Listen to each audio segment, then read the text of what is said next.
가스펠 프로젝트를 통해서 여러분들이 계속 성경 전체 이야기를 보고 있고 또 지난 시간에도 예수님께서 일으키신 오병이어 기적을 같이 본 걸로 알고 있습니다. 그 오병이어 기적과 이어서 오늘의 이야기가 시작됩니다. 예수님께서 물 위를 걷는 이 장면은 아마 교회를 다니시지 않는 분들도 아는 스토리라고 생각을 합니다. 여러분들이 아마 교회를 오래 다니셨다면 수도 없이도 들었을 거라고 생각을 합니다. 제가 유튜브에서 마태복음 14장 22절 하고 검색을 해봤더니 수많은 설교가 뜨더라고요. 영화 장면들도 뜨고요. 그래서 이제 유튜브에서 조회수가 많은 순서대로 정렬을 해서 다시 검색을 해봤습니다. 근데 감사하게도 훌륭하신 목사님들의 설교가 나란히 이름만 들어도 다 알만한 목사님들의 설교가 나란히 쭉 순서대로 나오는 걸 보고 한편으로는 반갑고 한편으로는 좀 걱정도 됐습니다. 그리고 제가 그 설교 몇 편, 한 4편 정도를 스킵해서 쭉 그 내용의 핵심을 어떻게 전하나 보려고 들어보기도 했습니다. 어쨌든 뭐 여러분이 직접 그걸 다 들으실 건 아니지만 오늘 제가 하는 이 어떻게 보면 유명한 이 설교는 그 유튜브에 나온 그분들의 설교와는 좀 다른 설교를 하지 않을까 생각을 합니다. 성경 전체를 예수님 관점으로 우리가 계속해서 말씀을 보고 있는데 여러분들에게 그런 눈이 띄어질 수 있기를 바랍니다. 성경 전체가 예수님을 중심으로 설교를 하고 있구나. 특히 물 위를 걷는 예수님의 이 사건에서도 우리는 예수님을 중심으로 봐야 당연합니다. 그렇지 않습니까? 그런데 오늘 마태복음 14장에서 읽은 이 내용에서 우리를 약간 헷갈리게 하고 또 다른 초점으로 움직이게 하는 사건이 있습니다. 이 물 위를 걷는 장면은 마가복음과 요한복음에도 동등하게 나오는 평행되는 사건이거든요. 근데 마태복음에만 나오는 특별한 이야기가 여기 속에 들어있습니다. 그게 뭔지 아십니까? 베드로의 이야기입니다. 다른 본문에서는 베드로가 예수님 저도 한번 걸어보고 싶습니다 이렇게 말하는 장면이 나오지 않아요? 근데 마태복음엔 이 베드로 이야기가 나옵니다. 그래서 많은 사람들이 이 마태복음의 이 사건을 읽다가 예수님 중심으로 가지 않고 베드로 중심으로 갑니다. 한번 여러분들이 생각해 보세요. 오늘 아침에 내가 마태복음 14장 22절부터 33절을 아침에 펴놓고 쭉 본문을 읽고 묵상한다. 한번 생각해 보십시오. 가정을 해 보십시오. 여러분들은 무엇을 묵상할 수 있습니까? 무슨 내용이 핵심이라고 생각하시겠습니까? 예수님께서 물 위를 걸으셨습니다. 풍랑 가운데 제자들이 힘들어할 때 예수님이 찾아오셨습니다. 그리고 예수님께서 말씀하시기를 특별히 예수님의 말씀 중에서 난이 두려워 말라 하는 부분이 있죠. 27절입니다. 안심하라. 난이 두려워 말라. 특별히 좀 더 신학적 깊이가 있는 사람은 여기서 나다라는 이 표현이 출애굽기 3장 14절 하나님께서 모세에게 나타나셨을 때 I am 이라고 표현하던 하나님 되심을 표현하는 표현이라는 걸 좀 더 아실 수 있을 것입니다. 그리고 예수님께서 진짜 하나님의 아들이시고 하나님께서 보내신 메시아라는 걸 여러분들이 묵상할 수 있을 것입니다. 근데 아까 말했듯이 이런 부분들은 마가복음과 요한복음에도 잘 나타납니다. 이렇게 묵상할 수 있습니다. 근데 마태복음에서 조금 더 들어가서 베드로를 묵상합니다. 이때 이제 우리의 초점이 어떻게 이게 예수님하고 계속 연결될 수 있지? 앞부분은 예수님의 하나님의 아들 되심, 메시아 되심을 잘 표현해 주는 부분이라는 거 우리가 묵상하고 적용하고 생각할 수 있을 텐데 뒷부분으로 갈 때는 어떻게 적용해야 될지 우리가 좀 고민을 해봐야 됩니다. 저도 설교를 준비하면서 목사님께서 이 본문을 딱 주시고 준비하세요. 그래서 그 본문을 읽기도 전에 일단 설교 구조가 나오더라고요. 그렇잖아요. 다 아는 내용이니까. 근데 시간이 갈수록 설교 날짜가 다가올수록 저도 이게 고민이 되는 거예요. 왜? 한번 보십시오. 28절에 왜 베드로는 이 말을 했을까? 정말 쉽게 풀리지 않는 질문입니다. 그리고 많은 목사님들이 여기서 이제 베드로 중심 설교를 하기 시작합니다. 베드로가 말하기를 주여 만일 주님이시거든 나를 명하사 물 위로 오라 하소서. 어떻습니까? 우리 뭘 묵상하고 뭘 배울 수 있고 뭘 적용할 수 있겠습니까? 아까 제가 말한 유튜브에 나온 그 훌륭하신 목사님 중에 한 분은 예, 제가 조금만 얘기할게요. 이 본문을 묵상하면서 성령님의 음성을 들었답니다. 성령님이 강하게 말씀하셨는데 이렇게 말씀하셨답니다. 예. 너는 저 11명의 배 안에 있는 제자와 같이 되고 싶니? 아니면 베드로처럼 담대하게 믿음으로 주님께 다가가기 위해서 위험을 무릅쓰는 그 제자가 되고 싶니? 이렇게 성령님이 물으셨고 그런 중심으로 설교를 하셨습니다. 결론은 그분 설교의 결론은 베드로처럼 믿음을 갖자. 담대하게 주님께로 가기 위해서 의심하지 말고 주님만 바라보고, 또 우리가 잘 아는 것처럼 베드로가 물에 빠져가는 것도 주님께 초점을 두지 못해서 그랬다는 것을 잘 알고 있습니다. 그래서 적용하기도 더 쉽습니다. 주님만 바라보자. 의심하지 말고. 물론 그것도 완전 틀렸다고 생각하진 않습니다. 근데 저는 본문을 묵상하고 생각하면서 그게 과연 이 본문의 초점일까를 생각해 봤습니다. 제가 여러분들에게 성경을 해석하는 아주 중요한 원리를 하나를 가르쳐 드리겠습니다. 첫째는 성경은 문맥으로 파악을 해야 된다는 것입니다. 이건 아주 당연하고 중요한 건데 아주 많은 사람들이 무시하는 성경 해석의 원리이기도 합니다. 여러분들은 어떻습니까? 이 문맥 전체가 그런 걸 말해준다고 생각하십니까? 또 하나, 내가 성경을 해석하고 내 삶에 적용할 때 이 적용이 과연 맞는 적용인가 아닌가를 분별하는 법을 하나 알려드리겠습니다. 아마 제가 2부 예배 때는 이런 얘기는 안 할 겁니다. 여기 1부 예배니까 봉사자들이고 섬기시는 분들이라고 하니까 좀 더 수준이 높다고 생각을 하고 좀 더 이야기를 하는 겁니다. 내가 본문을 읽고 적용을 했습니다. 난 이렇게 적용해야지. 아까 말한 것처럼 베드로에게 주신 말씀은 위험을 무릅쓰고 정말 예수님께로 가까이 가기 위해서 기적을 체험하고 도전한 바로 이것이 적용이고 내가 적용할 내용이다라고 생각하고 나서 이것이 맞는지 그런지를 판단하는 방법을 알려드릴게요. 알고 싶습니까? 네. 여러분들은 무조건 그 성경 본문이 쓰여지던 당시에 1차 독자로 들어가면 됩니다.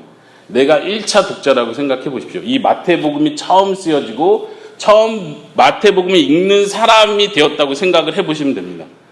그리고 그 마태복음을 처음 읽는 그 사람들이 이 본문의 내용을 듣고 나도 베드로처럼 도전을 하고 위험을 무릅쓰고 주님께로 가기 위해서 기적을 체험하는 사람이 되어야겠다. 저 베드로 말고 다른 11명의 제자들처럼 저렇게 안전한 곳에 머물러서 아무 도전도 하지 않는 믿음 없는 제자들이 되지 않고 나는 베드로와 같이 믿음 있는 사람이 되어야겠다 라고 1차 독자들이 생각했을까요? 저는 그렇게 제 자신에게 물어봤고 100% 아니라고 확신했습니다. 여러분들은 어떻게 생각하십니까? 오늘날 우리는 그렇게 적용할지도 모릅니다. 그게 더 통하는 내용이 더 감동적인 내용이 될지도 모르겠는데 저는 확신합니다. 1차 독자들, 마태 이 글을 처음 읽는 초대교회 성도들이 그 내용을 읽고 절대 그렇게 생각하지 않았을 것입니다. 그게 교훈이 아니었을 것입니다. 100% 그건 교훈이 아니었습니다. 그럼 뭐가 교훈일까요? 네, 그 부분을 오늘 같이 설교를 통해서 나눠보고자 합니다. 한번 본문을 먼저 잠깐 더 살펴보고요. 그 다음에 적용점을 한 2가지 정도로 생각해 보도록 하겠습니다. 22절을 먼저 한번 볼게요. 본문을 쭉 살펴보겠습니다. 여기서 중요한 단어가 하나 있는데요. 재촉하사 자기가 무리를 보낸 동안 배를 타고 앞서 건너편으로 가게 하셨습니다. 여기서 재촉하다라는 이 단어가 되게 중요한데 한글로는 좀 많이 드러나지 않는 표현입니다. 헬라어로 보면은 이거는 강권하다는 뜻입니다. 예수님께서 제자들에게 비유로 얘기하시면서 왕이 사람들을 초대했는데 그 잔치에 초대받지 않았을 때 예수께서 비유해서 그런 표현하시죠. 강권하여 내 집을 채워라 할 때 그 강권하다는 동사와 같은 동사입니다. 한번 생각해 보십시오. 예수님의 제자들을 강권해서 다른 표현으로 억지로 배에 태워서 건너가게 했습니다. 왜 그랬을까요? 배 타기를 싫어했을까요? 배 타기를 무서워했을까요? 배를 왜 안 타려고 했을까요? 예수님 왜 억지로 가게 했을까요? 가기 싫어하는 사람 왜 억지로 가게 했을까요? 왜 가기 싫어했을까요? 제자들은요. 그건 바로 위에 있는 사건, 우리가 지난주에 살펴본 그 사건과 연결됩니다. 사건 속에서 오병이어 기적이 일어났고 사람들은 완전 흥분했고 요한복음에 보면 사람들은 예수님을 왕으로 세우려고 했죠. 이게 아주 중요하죠. 그리고 예수님 그 자리를 피하려고 하셨고 그 군중들의 심리에 움직이지 않으시고 조용히 산으로 기도하러 가셨습니다. 그런데 제자들을 향해서는 억지로 배를 태워 보내야만 했습니다. 왜요? 제자는 가기 싫었으니까요. 왜 가기 싫었을까요? 그 분위기가 좋으니까. 지금 잔치가 한참 일어나고 사람들이 막 예수님을 비롯해서 이 제자들은 완전 막 높여주고 예수님이 왕이 되시고 제자들은 당연히 높은 자리를 같이 갈 이런 분위기로 가고 있는데 제자들이 가고 싶습니까? 예수님 좀 더 이따 갑시다 했겠죠. 예수님 그건 아니라고 보셨고 제자를 강권해서 보내야만 하는 상황이었습니다. 제자들이 배를 타고 가면서 자기들이 풍랑을 만날 거를 생각했을까요? 당연히 생각 안 했겠죠. 제자들이 배를 타고 가면서 이거 풍랑이 나면 우리 위험한데 예수님 없이 배를 타면 안 되는데 이런 생각 했을까요? 그런 생각 안 했죠. 예수님은 어부도 아니고 배를 타는데 능숙하신 분도 아닐 테니까요. 제자들 중에 베드로가 있었고 어부 출신들이 있었기 때문에 배를 타는 게 무섭지도 않고 풍랑이 이른다 해도 그게 겁날 일은 아니었습니다. 아마도 예수님이 건너편으로 가라고 한 그 위치도 제가 생각할 때는 또 본문 정황상 멀리 가라는 얘기는 아닙니다. 왜냐하면 그게 약간 본문 해석이 어렵긴 한데요. 누가복음에 보면 오병이어 기적을 일으킨 데가 벳세다입니다. 장소 위치가요. 그리고 마가복음에 보면 예수님이 건너편으로 건너가라고 한 그 위치도 벳세다입니다. 그래서 어떤 학자들은 벳세다가 두 개의 지역으로 나눠지나 보다 이렇게 생각하는데 그런 것 같지는 않습니다. 다시 말하면 제가 생각할 때는 예수님께서 벳세다에서 오병이어 기적을 하고 또 다른 벳세다의 다른 건너편으로, 그러니까 호수 전체를 건넌다는 개념보다도요, 옆편으로 가 있으라는 얘기입니다. 사람들 떠나 있으라는 얘기겠죠. 예수님은 산으로 가시고 기도하셨다면요. 먼 길이 아니었기 때문에 제자들은 당연히 풍랑을 만날 걱정을 하지 않았을 거예요. 그런데 그들이 생각지 않은 일이 벌어진 것입니다. 23절에 예수님은 보내신 후에 기도하러 산에 올라가셨고요. 24절에 배가 이미 육지에서 수리를 떠나 바람이 거스름으로 물결로 말미암아 고난을 당하더라. 정말 호수를 가로질르는 상황이기 때문에 수리를 떠나는 게 정상적으로 이해가 되는데 학자들은 보기를 여기서 이제 누가복음 좀 더 자세하게 이 거리를 측정해서 설명을 합니다. 그래서 오늘날 거리로 말할 것 같으면 5에서 6km를 떨어져 나간 겁니다. 육지에서요. 어떤 학자는 더 길게 보기도 하고요. 그런 이유도 풍랑이 일었기 때문입니다. 이미 풍랑이 일었고 그 풍랑 속에서 고분분투하면서 수키로까지 떨어졌다는 것을 성경은 말해주고 있습니다. 굉장히 짧게 얘기하지만 이 속에 많은 일이 있었습니다. 예수님과 군중들이 헤어지는 때가 언제였겠습니까? 최소한 어두워지기 전이었을 거라고 볼 수 있습니다. 오늘날 시간으로 하자면 한 저녁 6시 정도요. 어두워지기 전. 그리고 그 다음 예수님께서 제자들에게 걸어오시는 게 25절에 보니까 밤 사경쯤이라고 표현합니다. 밤 사경은 몇 시쯤 되죠? 이건 로마의 시간 계산법인데 새벽 3시부터 새벽 6시 사이 3시간을 가리켜서 사경이라고 표현합니다. 그러면은 제자들과 예수님이 헤어진 시간이 완전 어두워지기 전 한 6시 정도라 여유 있게 잡아도 밤 새벽 3시 이후면은 최소한 10시간 정도는 지금 제자들이 죽을 고생을 하고 있는 거예요. 어쩌면 예수님께서 너희 잠깐 저쪽으로 건너가 있어라 하고 배를 간단하게 띄웠는데 그 사이에 엄청난 일이 벌어져서 제자들은 10시간 가까이를 헤매고 있었습니다. 그 속에는 배 타는 거에 아주 능숙한 베드로를 비롯해서 어부들이 있었습니다. 10시간 넘게 뭐하고 있었나요? 그걸 못 건너가고 뭐하고 있었나요? 엄청난 풍랑이 불었다는 걸 여러분들이 이해해야 됩니다. 베드로가 감당할 수 없을 정도의 풍랑이 일었다는 것을 여러분들이 이해하셔야 됩니다. 어쩌면 베드로는 한 3-4시간 정도 풍랑 속에서 버티는 거 아무렇게 어렵게 생각하지도 않았을 거예요. 한 6시간 정도 됐을 때 체력적으로는 지쳐도 정신적으로는 지치지 않았을 거예요. 제가 볼 때 10시간 가까이 됐을 때 베드로도 포기를 했을 겁니다. 우린 죽었다. 끝이다. 끝났다. 예수님도 없고. 그런데 예수님께서는 제자들이 고생하시는 것을 보셨습니다.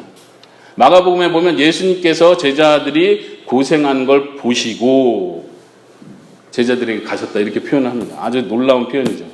예수님 기도하는 중이셨고 예수님 제자들 여전히 생각하셨고 예수님이 영적인 눈으로 그들의 상황을 이해하고 계셨습니다. 그리고 예수님께서 제자들에게 다가오십니다. 26절에 예수님께서 제자들이 예수님께서 바다 위로 걸어오심을 보고 놀라서 유령이라고 합니다. 놀랐다는 표현은 말 그대로 진짜 놀란 거죠. 어부 출신들도 이런 상황에서 놀랄 수밖에 없습니다. 왜냐하면 유대인들이 가지고 있는 기본적인 생각 속에는 이 바다는 악의 세력의 영역이라고 믿었습니다. 그리고 풍랑이 일고 바람이 불고 파도가 크게 일을 때는 이 악의 세력들이 요동하는 것이라고 봤고 자기들 삼키는 거라고 봤고 자기들에게 저주라고 믿었습니다. 이것을 이겨내는 건 정신적으로 종교적으로 굉장히 힘든 일이었겠죠. 그리고 유령이 나타났다는 표현도 자기들이 생각하고 있는 이 바다에 대한 관념과 연관이 됩니다. 악의 세력을 지배하는 혹은 그 악령 중에 하나가 지금 나타났다고 생각하는 것이 아주 자연스럽습니다. 그리고 놀라는 겁니다. 이 악령이 우리를 혼미케 하려고, 우리를 유혹하려고, 혹은 우리를 공격하려고 오고 있다고 생각을 했겠죠. 그러니까 예수님께서 가장 먼저 안심하라, 나다라고 말씀하시는 겁니다. 여러분들 이 상황을 한번 잘 생각해 보십시오. 지금 어떤 상황이냐면 예수님께서 엄청난 풍랑 가운데 걸어오고 계신 겁니다. 이 상황을 잘 생각해 보세요. 뭐냐면 풍랑은 여전히 일고 있다는 거예요. 파도는 여전히 높게 일고 있다는 거예요. 제자들은 여전히 지쳐있고 낙심하고 절망 가운데 있고 두려워할 수밖에 없는 상황 속에 있다는 거예요. 저 같았으면 제가 예수님이라면 제자들에게 가까이 가면서 풍랑을 잔잔케 하면서 제자들에게 가까이 갔을 것 같아요. 어쩌면 우리도 머릿속에 그런 그림을 그리고 있을지 모르겠는데 예수님께서는 풍랑을 잔잔케 하면서 제자들에게 간 게 아니라 마지막에 32절에 보면 마지막에 베드로와의 사건을 지나고 배에 함께 오를 때에 바람이 그제서야 그칩니다. 그러니까 지금 상황은 풍랑은 계속 불고 바람 세게 불고 파도가 높이 일고 배는 뒤집힐 것 같은 그런 상황이라고 생각을 하셔야 돼요. 그 속에 예수님이 흐릿하게 막 이렇게 하는 상황에서 예수님이 저쪽에서 오니까 당연히 유령처럼 보이겠죠. 말도 안 되잖아요. 사람이 정상적으로 걸어올 거라고 상상을 못하는 상황이니까 유령이라고 보는 게 당연하죠. 그리고 무섭고 놀라는 게 당연하죠. 그런데 예수님께서 그 파도가 일고 바람이 세게 부는 그 장면 속에서 어쩌면 제자들은 예수님 얼굴도 잘 안 보이겠죠. 근데 예수님이 뭐라고 해요? 안심해! 나야! 안심하라. 난이 두려워 마라. 이렇게 말씀하시는 게 아니라 지금 목소리가 잘 안 들려요. 지금 바람이 엄청나고 있는 거예요. 여러분들 안심해! 나야! 나! 그러니까 베드로가 확인을 하고 싶죠.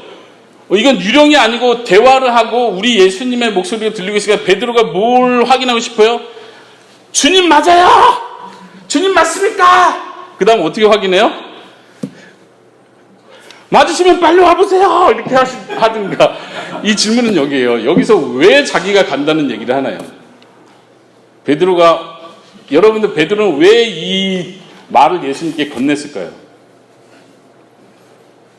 둘 중에 하나는 믿음이 너무 좋아서 우리가 흔히 듣는 것처럼 예수님께로 가까이 가고 싶어서 예수님처럼 정말 믿음으로 하나님의 능력을 체험해보고 싶어서.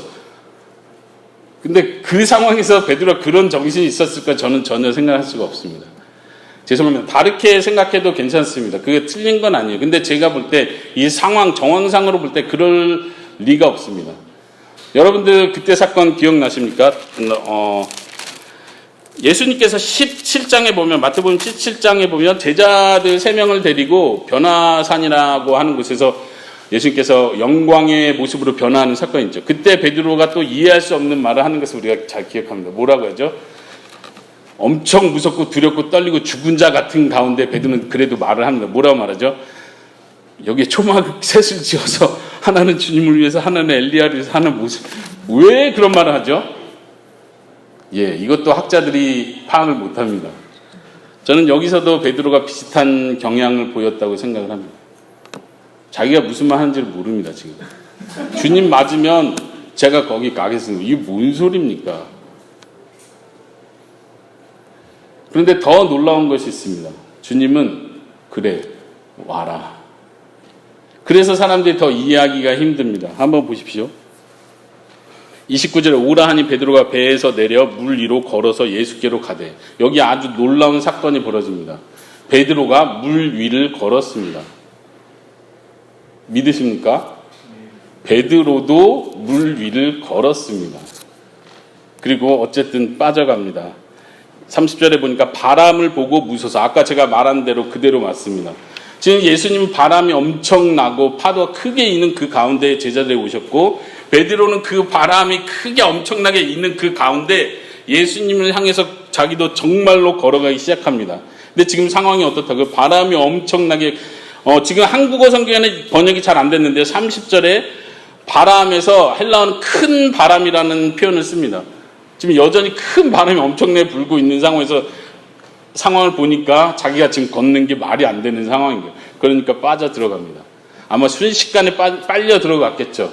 베드로가 아무리 수영을 잘한다 해도 거기서 여유 있게 예수님을 구할 수 있는 방법은 없었습니다. 목숨을 걸고 예수님을 바로 찾았고, 예수님은 즉시로 베드로의 손을 잡고 일으키십니다.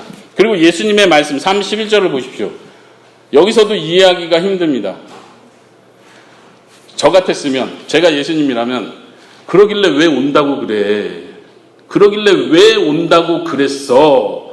이렇게 말씀하실 것 같은데 예수님의 말씀은요, 믿음이 작은 자야 왜 의심하느냐. 이 예수님의 말씀이 또 이해하기 힘든, 베드로의 말도 이해하기 힘들고, 예수님께서 오라고 하신 것도 이해하기 힘들고, 거기다가 기적을 일으키고 좀 실수해서 넘어지고 빠져들어간 제자를 향해서 믿음이 작다고 말하는 것도 더 놀랍습니다. 한번 생각해 보십시오. 어떻게 하면 예수님이 칭찬했을까요? 믿음이 작은 자라고 지금 예수님께서 베드로의 믿음이 작다고 평가하셨는데, 어떻게 하면 믿음이 큰 자여 내가 이만한 믿음을 보지 못했도다 하실까요? 안 빠지고 당당하게 예수님까지 와서 예수님 손잡고 다시 배까지 갔으면 예수님이 칭찬했겠죠. 믿음이 큰 자여 내 이만한 믿음을 보지 못했도다 칭찬했겠죠. 근데 베드로가 빠졌습니다. 그랬더니 믿음이 작은 자여라고 책망을 하십니다. 왜 의심했느냐? 뭘 의심한 거죠? 뭘 의심한 거죠?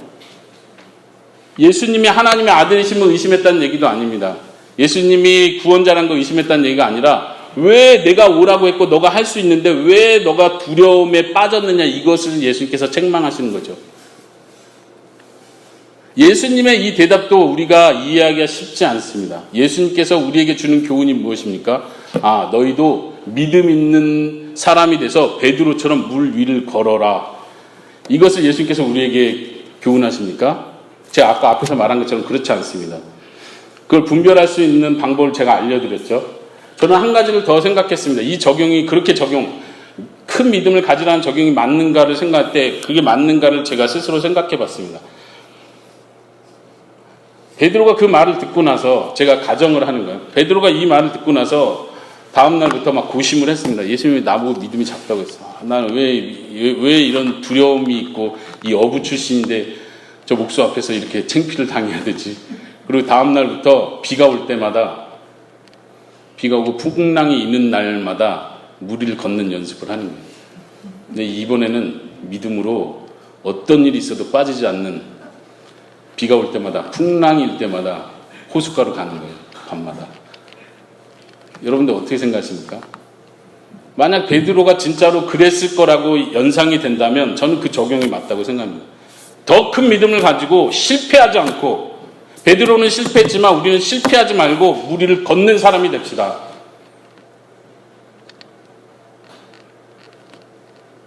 어떻게 적용을 해야 됩니까? 이 본문에서 우리가 첫 번째 적용해야 될 건 이것입니다. 예수님은 하나님의 아들이시라는 사실을 우리가 믿는 것입니다. 이것이 우리가 적용해야 될 첫 번째입니다. 그것은 아주 명백합니다. 예수님께서 나다라고 말씀하실 때 예수님이 어떤 분인지를 분명히 보여주시는 것입니다. 헬라어에서는 나라는 단어를 잘 사용하지 않습니다. 우리가 한국 사람들이 읽기 쓸 때 나는 오늘 뭐 했다 할 때 선생님이 나는 쓰지 말고 그냥 너가 쓰는 거니까 이렇게 쓰라고 말하잖아요. 헬라어는 아주 크게 중요한데 동사 하나, 명사 하나에서도 이게 1인칭인지 그리고 시제가 어떻게 되는지 단수인지 복수인지가 동사 하나에 다 나타납니다. 나는 먹다 할 때 먹다라는 동사 하나로 나라는 의미가 들어갑니다. 그러니까 굳이 나라는 단어를 쓰지 않는 게 일상적입니다. 그런데 예수님은 굳이 나는 이라는 표현을 아주 강조해서 표현합니다. 이것은 구약에 나온 하나님께서 내가 그다 라고 표현할 때 이사야서나 여기에 나오는 표현들을 예수님께 그대로 의도적으로 사용한다는 걸 우리가 분명히 알 수 있습니다. 그리고 더 중요한 것은 예수님께서 물 위를 걷는다는 그 표현 자체입니다. 한국말로는 물 위를 걸으신다, 워킹, 걷는다는 단어를 사용하는데 헬라어에서는 이 단어도 아주 좀 중요한 표현이 있습니다. 짓밟다, 이런 의미가 기본적으로 들어가 있는 단어입니다. 짓밟는 거예요. 물을 짓밟다. 어떤 의미인 것 같습니까? 아까 제가 잠깐 얘기한 것처럼 물은 그 사람들의 생각이 악의 세력입니다. 바다는 악의 세력입니다. 그리고 악의 영역이기 때문에 그곳에서 사단이, 악한 영들이 큰 힘을 발휘한다고 믿었습니다. 그래서 심지어 이스라엘 사람들조차도 이 바다가 풍랑이 일면은 이 악령들을 소위 잠재워야 된다. 뭐라고 하죠? 달래줘야 된다고 생각을 했습니다. 여러분들 잘 아시는 것처럼 요나서에 보면 요나 선지자가 뭐라고 하죠? 풍랑이 막 일고 배가 뒤집힐 것 같으니까 사람들이 막 기도하니까 너도 기도하라 하니까 요나가 뭐라 하죠? 사실은 내가 이래서 그런다. 그러면서 요나가 뭐라고 해요? 내가 하나님께 기도하겠다. 이렇게 말하나요? 나를 던져라 그러죠. 왜 그래요? 요나도 기본적으로 인신 제사를 드려서 이 악의 영들을 달래줘야 된다고 믿고 있습니다. 웃기죠? 내가 하나님께 죄를 졌으니까 하나님께 벌 받아서 나는 죽어야 돼. 이렇게 생각하는 게 아니라 이 악의 영들을 달래줘야 된다고 생각하는 거예요. 그래서 달래줬더니 잠자리를 졌죠. 스토리상. 유대인들도 그 생각이 기본적으로 있습니다. 이것은 악의 영들의 세력이고 이것은 하나님도 감당 못하는 거라고 생각을 합니다. 이것은 이 바다를 지배하는 영이 있다고 믿는 것입니다. 그런데 예수님께서 그 바다를 짓밟으십니다. 그걸 보여주는 것입니다. 구약 성경에서 그런 표현들이 자주 나오게 되는 것을 우리가 쉽지 않지만 꼭 기억을 해야 됩니다. 제가 몇 구절을 읽어드리겠습니다. 특별히 욥기서에 보면요. 욥기서 9장 8절에 그가 바다 물결을 밟으신다라는 표현이 있습니다. 예수님께서 메시아 되신다는 걸 분명히 보여주는 것이죠. 제가 한번 9장 그 문맥을 같이 읽어드릴게요. 그 분위기를 한번 보십시오. 욥이 고백하는 거예요. 그가 땅을 그 자리에서 움직이시니 그 기둥들이 흔들리도다. 그가 해를 명령하여 뜨지 못하게 하시며 별들을 가두시도다. 그가 홀로 하늘을 펴시며 바다 물결을 밟으시며 북두성과 삼성과 묘성과 남성의 밀실을 만드셨으며 측량할 수 없는 큰 일을 셀 수 없는 기이한 일을 행하시느니라. 그가 앞으로 지나가시나 내가 보지 못하며 그가 내 앞에서 움직이시나 내가 깨닫지 못하느니라. 여기서 지나간다는 표현도 있는데 마가복음에서는 예수님께서 그 물 위를 밟으시면서 지나간다는 표현을 마가복음 일부러 더 의도적으로 하고 있습니다. 아주 특별한 표현이죠. 예수님께서 악의 세력을 짓밟는 장면을 보여주고 있습니다.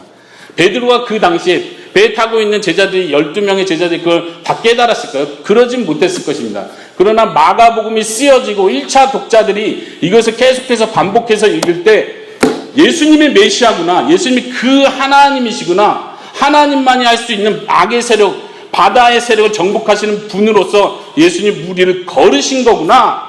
이거를 1세기 독자들은 정확하게 이해했을 것입니다. 이런 표현이 계속해서 아주 중요하게 나오는 부분이 하박국입니다. 하박국 3장에 보면요. 여기도 제가 문맥을 읽어드리도록 하겠습니다. 여호와여 주께서 말을 타시며 구원의 병거를 모으시오니 강들을 분이 여기심이니까 강들을 노여워하심이니까 바다를 향하여 성냄이심이니까 주께서 활을 꺾어내시고 화살로 바로 쏘셨나이다. 주께서 강들로 땅을 쪼개셨나이다. 산들이 주를 보고 흔들며 창수가 넘치고 바다가 소리를 지르며 손을 높이 들었나이다. 날아가는 주의 화살의 빛과 번쩍이는 주의 창과 광채로 말미암아 해와 달이 그 처소에서 멈추었나이다. 주께서 노를 바라사 땅을 두르셨으며 분을 내사 여러 나라를 밟으셨나이다. 주께서 주의 백성을 구원하시려고 기름 부음 받은 자를 구원하시려고 나오사 악인의 집에 머리를 치시며 그 기초를 바닥까지 드러내셨나이다. 그들이 회오리 바람처럼 이르러 나를 흩으려 하며 가만히 가난한 자를 삼키기를 즐겨 하오나 오직 주께서 그들의 전사의 머리를 그들의 창으로 찌르셨나이다. 주께서 말을 타시고 바다 곧 큰 물결의 파도를 밟으셨나이다. 하나님께서 전쟁의 용사가 되신다는 그 문맥 속에서 주께서 바다를 밟으셨나이다. 이 표현을 쓰는 거예요. 예수님이 바로 그 여호와라는 것을 보여줍니다. 제자들은 이것을 그 당시에는 흐릿하게 알았습니다. 그래서 예수님께서 배에 들어오셨을 때 그들은 다른 말을 하지 않았습니다. 그들은 베드로에게 감동하지 않았습니다. 베드로, 너가 무리를 걷다니! 그렇지 않았습니다. 그들은 예수님 앞에 엎드렸습니다. 당신은 하나님의 아들이십니다. 우리가 적용해야 될 것이 이것입니다. 당신은 하나님의 아들이십니다. 여러분들 그 마음이 있습니까? 무리를 걷는 예수님을 보면서 그것을 깨닫기 바랍니다. 예수님은 하나님의 아들이십니다. 예수님은 구원자이십니다. 그리스도이십니다. 예언된 메시아입니다. 구약에서 언급한 전쟁의 용사시며 이 세상을 심판하실 바로 그 예수님이십니다. 두 번째 적용이요. 그럼 베드로의 이야기는 우리에게 무엇을 줍니까? 베드로처럼 믿음 있는 삶으로 기적을 체험하라는 것을 우리에게 가르쳐주지 않습니다. 베드로는 실패하는 걸 보여줬습니다. 그러나 베드로는 그 실패 때문에, 트라우마 때문에 다시 무리를 걷는 걸 계속해서 연습하지 않았습니다. 분명히 하지 않았을 것입니다. 베드로는 더 큰 걸 깨달았습니다. 예수님이 나의 구원자이시고 예수님이 진짜 하나님의 아들이시라는 걸 바로 믿는 것이 가장 큰 믿음이라는 걸 알았습니다. 무리를 걷는 게 더 큰 믿음이 아닙니다. 예수님이 진짜 내 삶의 하나님이시고 왕이시고 다스리는 자시고 구원자라는 걸 믿는 것이 진짜 큰 믿음이라는 걸 베드로는 확신했습니다. 그렇게 생각하십니까? 그건 확신합니다. 그럼 베드로가 무엇을 했습니까? 그 다음부터 삶에 베드로는 이 사건을 직접 경험한 사람으로서 삶에 무엇을 적용했을까요? 어려운 일이 벌어졌습니다. 베드로가 그 다음 배를 타고 가다가 또 풍랑이 일었습니다. 그 다음 베드로가 무엇을 했을까요? 생각해 보십시오. 예수님은 승천하셨습니다. 베드로가 전도 여행을 하던 어떤 일을 하다가 또 배를 타는 일이 있어서 풍랑을 만났습니다. 베드로가 어떻게 했을까요? 예수님처럼 풍랑아 잠잠하라 이렇게 했을까요? 아니면 여기 불신자들도 같이 배에 탔는데 잘 됐다 하고 무리를 걸어봤을까요? 절대 아닙니다.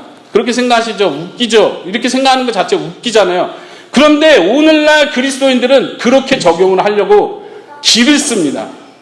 이 사건을 보고 자기가 기적을 일으킬 수 있고 믿음으로 담대하게 하나님께 가면 기적을 경험할 수 있을 거라는 그게 믿음인 것처럼 사람들은 그걸 강조합니다. 그렇게 살아야 된다고 믿습니다. 아닙니다.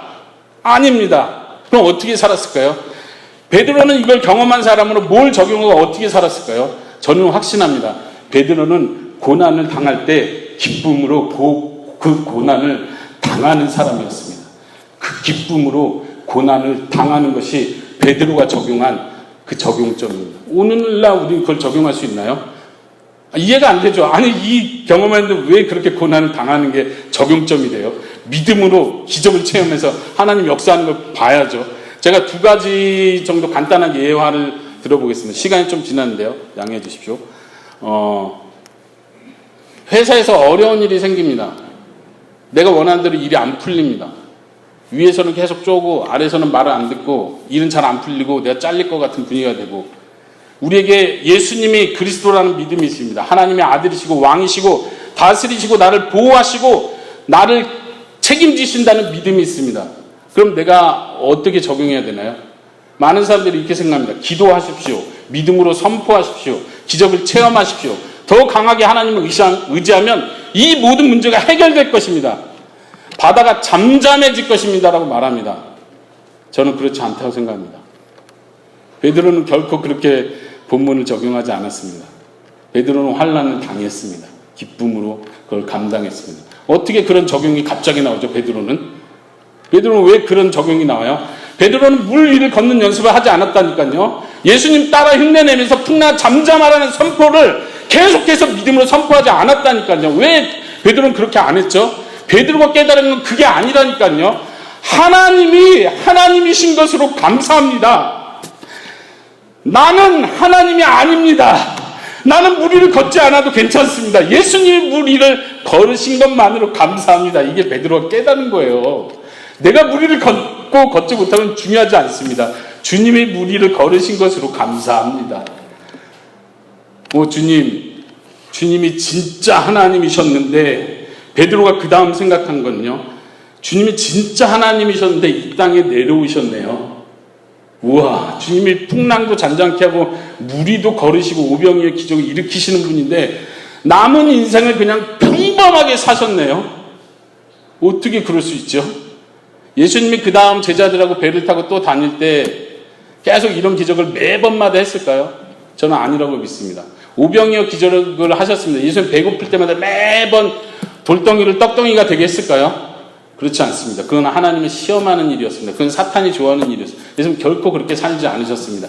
예수님은 결코 그렇게 살지 않으셨습니다.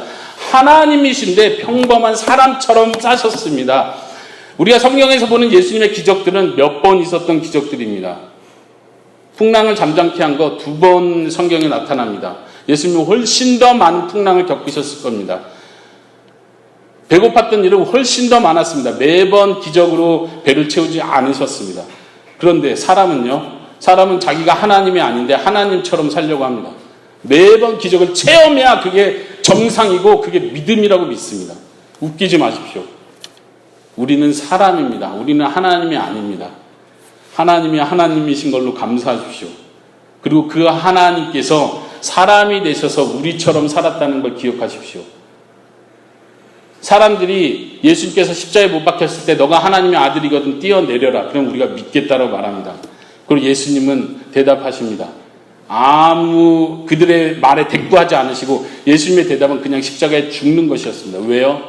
그것이 하나님의 뜻이라는 걸 알았기 때문에, 기적을 일으키는 것이 하나님의 뜻이 아니라는 걸 분명히 알았기 때문에 예수님은 그냥 그렇게 사람으로 죽으셨습니다. 그리고 제자들은 그 모습을 보고 그것이 진짜 하나님의 아들의 모습이라는 걸 깨달았습니다. 제자들은 그 뒤로 예수님처럼 사람으로 살았습니다. 회사에 문제가 있을 때 우리는 기적을 통해서 회사의 문제를 바꾸는 것이 아닙니다. 회사에서 그 어려움을 겪어내는 것입니다. 그 속에서 믿음을 지키는 것이고 그 속에서 화를 내지 않는 것입니다. 그 속에서 어려움을 당하더라도 당하는 것입니다. 그리고 복수하지 않는 것입니다. 이것이 진짜 큰 믿음입니다. 우리 여성분들 가정에서 아이들을 키우고 남편을 대하면서 힘들 때가 많습니다. 우리 많은 여성분들의 기도 제목을 제가 잘 알고 있습니다. 우리 남편이 변화되게 해주세요. 우리 아이가 기질적으로 성격적으로 문제가 있는데 하나님 변화시켜주세요. 그 기적입니다. 남편이 변화되면 기적입니다. 아이들의 기질이 바뀌면 기적입니다. 근데 우린 기적을 원해요. 예수님 뭘 원하실까요? 하나님 뭘 원하실까요? 그냥 거기서 고생해라. 조금만 더 고생해라. 나도 이 땅에 살 때는 고생하면서 살았다. 내가 하나님이었는데 나도 이 땅에 살 때는 고생하면서 살았다. 그게 사람이 가야 될 길이다. 여러분들 이 예수님이 무리를 걸은 이 장면에서 그런 적용을 할 수 있습니까? 저는 그런 적용을 해야 된다고 믿습니다. 그 무리를 걸으신 예수님께서 평범하게 살고 고난과 수욕을 당하시고 십자가에 죽으셨다는 사실을 기억해야 됩니다. 천군 천사를 보내서 예수님을 붙잡는 자들을 예수님이 막아내지 않으셨다는 사실을 기억해야 됩니다. 하나님의 영광의 강체로 변화하셨던 그분이 내가 십자가에 죽고 다시 부활할 때까지 아무에게도 말하지 말라고 하셨다는 사실을 기억해야 합니다. 우리가 이 땅에서 고난을 받는 것, 그것이 예수님을 따라가는 길입니다. 그리고 우리가 죽었을 때 하나님의 영원한 영광의 나라에 들어갔을 때 우리는 그 모든 것에 대한 보상을 받을 것입니다. 우리의 눈물에 대한 눈물을 닦아주시는 것을 경험하게 될 것입니다. 그래서 우리는 그 믿음, 예수님이 진짜 하나님의 아들이라는 믿음을 가진 사람이 할 수 있는 그 일, 고난을 뚫고 가는 것, 고난을 당하는 것, 거기서 기뻐할 수 있는 것, 거기서 감사할 수 있는 것, 이것이 큰 믿음을 가진 자가 해야 될 일이라고 믿습니다. 이 시간 같이 기도하겠습니다.